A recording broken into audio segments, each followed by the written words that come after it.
Entonces hablábamos de la fusión del Imperio Romano, cuando el Imperio Romano se convierte al cristianismo, y entonces tenemos que, por estos 1200 años que fueron los de la cristiandad, la paz y la fecundidad y la perpetuidad de la civilización cristiana de Europa se lo debió solo a su consagración del poder y de la autoridad del gran imperio de Roma, perpetuado, preservado por la sal que fue espolvoreada desde el cielo y que continúa en la persona del sumo pontífice.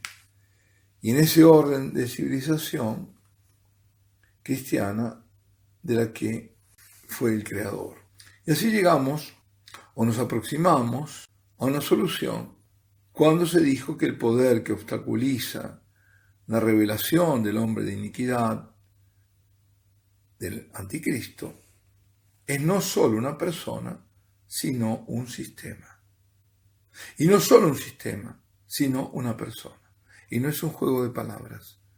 Es decir, en la cristiandad y su cabeza, en la barrera, y por lo tanto, en la persona del vicario de Cristo, y en la doble autoridad que como providencia divina investió, vemos el directo antagonista al principio de desorden. Es decir, de nuevo, ese poder que asume el Papa en esos 1200 años. Y cuando mantiene además el poder temporal junto al poder. Pensemos que era el Papa el que ungía al rey o al emperador. El que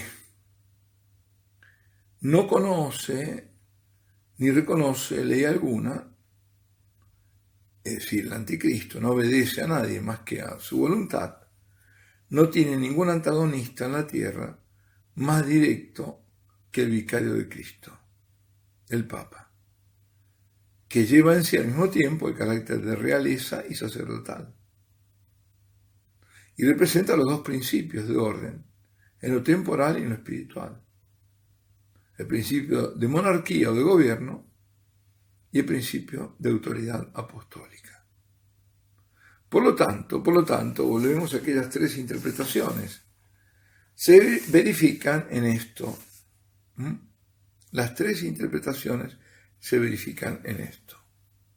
Para repasar cuáles eran estos tres poderes, ¿no? Hemos dicho en algún audio anterior que era, unos creían los padres, como Tertuliano, incluso San Juan Crisóstomo, otros, que era el Imperio Romano. Otra interpretación, sobre todo del griego Teodoreto, era la gracia del Espíritu Santo, la acción del Espíritu Santo, el divino poder que contenía esa manifestación del hombre de pecado. Y la tercera era el poder apostólico, es decir, la presencia de los apóstoles y luego sus sucesores. En definitiva, era la Iglesia, ¿no? Así que esas eran las tres interpretaciones. Por eso decíamos, las tres interpretaciones se verifican en esto que decíamos, ¿no? Ese Papa que es sucesor de los apóstoles, que está ahí actuando el Espíritu Santo y que resume en él lo que era el Imperio Romano. Cuando el Imperio Romano deja de estar ahí, asume ese poder temporal. Entonces están ahí en ese momento. En el lento curso del tiempo, a medida que la obra de los apóstoles maduraba, surgía lo que llamamos cristiandad, cumpliendo las profecías a la letra, manifestando que los apóstoles predijeron obstaculizaría el desarrollo del principio de desorden y la revelación de su jefe, de su cabeza, el anticristo. ¿Qué es entonces lo que en este momento retiene la manifestación de este poder anticristiano y la persona que lo va a esgrimir, ¿no? Que es el anticristo?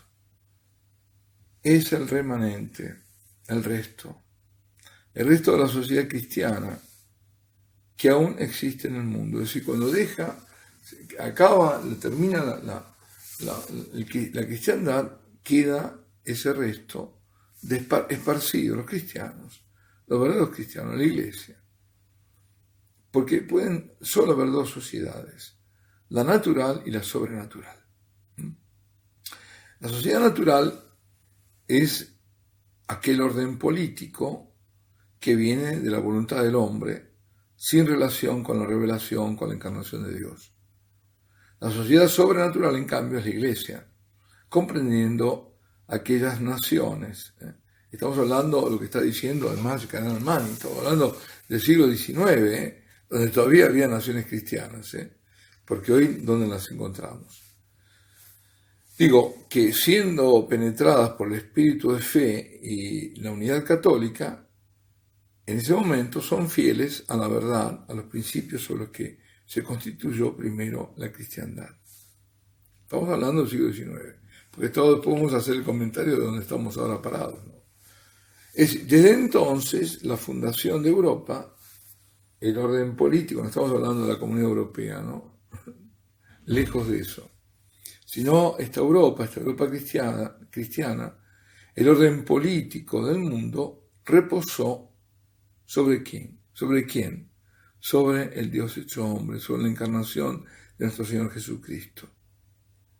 Por lo que todos los actos públicos de autoridad, todos se basaban en Él. Y aún el calendario que marca nuestros días, calendario calculado desde el año de salvación, o el año de nuestro Señor, Annus Domini, ¿no? Es decir, estamos en el 2019, pero ¿de dónde parte? De la era cristiana. Y con respecto a los actos públicos de autoridad, voy a contar algo personal. Estando en la Basílica de San Marco, en Venecia, entré al atardecer y me encontré con un canónigo que, dicho sea de paso, había sido un colaborador muy estrecho del Papa Luciani, Juan Pablo I, y me recordaba cuando se despide ahí, llorando, como que sabía que iba a un destino, ¿no?